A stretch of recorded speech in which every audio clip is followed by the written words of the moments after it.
It's wintertime now. Your weeds are probably suppressed, but just like old Arnold, they'll be back. I once heard a weed defined as being anything that is growing where you don't want it to grow. And I think that about captures it, but I'd also like to add that a weed is competition to whatever it is that you are trying to grow. If you put your dog's food out on the porch, the ants, the rats, and the crows are gonna help themselves to that easy meal. And growing pecan trees isn't any different, really. If you start to lime, fertilize, and irrigate that soil around your trees, every weed in the neighborhood is gonna wanna grow right there with them. And if you don't keep those weeds in check, they will rob those trees of the nutrients and the moisture that are around them in that soil. Keeping weeds in check is especially important when those trees are young. I mean, think about it for a minute. That young tree, he has a root zone that's maybe as big as a 5-gallon bucket. And if you let those grasses and weeds get in there, their roots are very easily gonna fill that space and they are gonna outcompete that young tree. Now that doesn't always mean it's gonna kill that tree, but more than likely that tree is not going to thrive. So how do you go about getting rid of these weeds? Well, if you're that professional grower, you're probably gonna maintain what is known as a herbicide strip. And that's basically a row that runs along with your trees where pre- and post-emergent herbicides are applied and nothing is allowed to grow there, thus ensuring that those roots can take full benefit from all the moisture and nutrients in that soil. If you're a hobby or home orchard owner, you probably don't want that look in your yard. Herbicide strips, they're not aesthetically pleasing to most folks. Having a home or hobby orchard is as much about enjoying the beauty of the trees as it is about getting a good crop. On my farm in Georgia, what do I do? On my farm in Georgia, I got snake man out there and they curl up on you.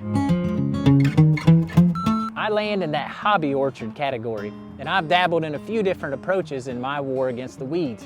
When I first planted my trees, I wanted to stay with an organic approach. And I have a stand of longleaf pines growing on my property. So I would get out there and rake up their needles, and then I would pile them around those young trees in hopes of smothering out those weeds. And it worked pretty good, but there's a lot of labor in getting out there raking up those needles. And if I didn't maintain a good thick layer, those weeds would break through pretty quick. I eventually got tired of raking up all those needles and spreading them around, so I started to use cardboard from my shop to try to achieve that same thing. Now, I will say that cardboard lasted a lot longer than the needles, but it didn't take long before it started looking really trashy. And I had a hard time fertilizing the trees because that cardboard would keep the fertilizer on top of it and not allow it to go down into the soil. And when I'd try to pick up the edges, it would kind of crumble and turn to mush, and then I would get weeds coming up through there.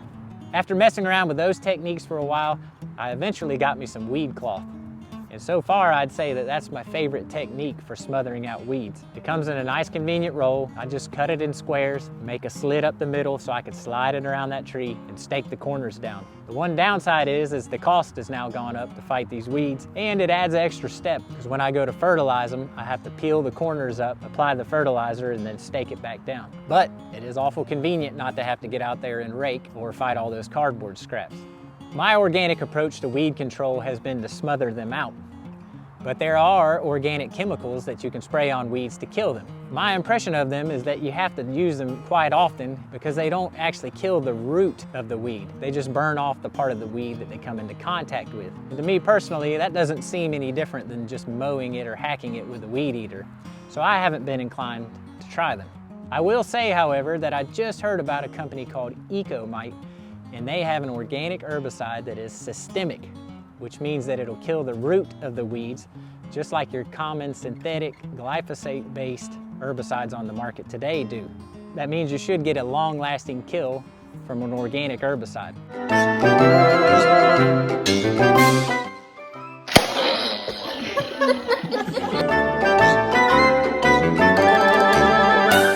My non-organic approach to weed control has been to spray glyphosate-based weed killers from a backpack sprayer onto the weeds that are in my orchard. I will say that I've been pleased with this technique. It's way less labor-intensive than the smother techniques that I try. And when I'm done, it produces a nice clean area around that tree, and it's easy to mow next to it, and it's easy to fertilize. I will say, however, that you have to be very careful when spraying that glyphosate. If you accidentally spray it on those young trees, you're probably gonna kill them. The war against weeds, it's an ongoing battle. Do a little research, decide what method you want to use to fight against them, make you a plan, and get out there and enjoy your orchard. I'm Silas Dudley. If you need any other tips or you're wanting to learn more about home and hobby orchards, check out our other videos on our Nut Dynasty playlist on the BagANut channel. Duh, the weeds, they're coming. I don't care. Go synthetic, smother them, do what you have to do.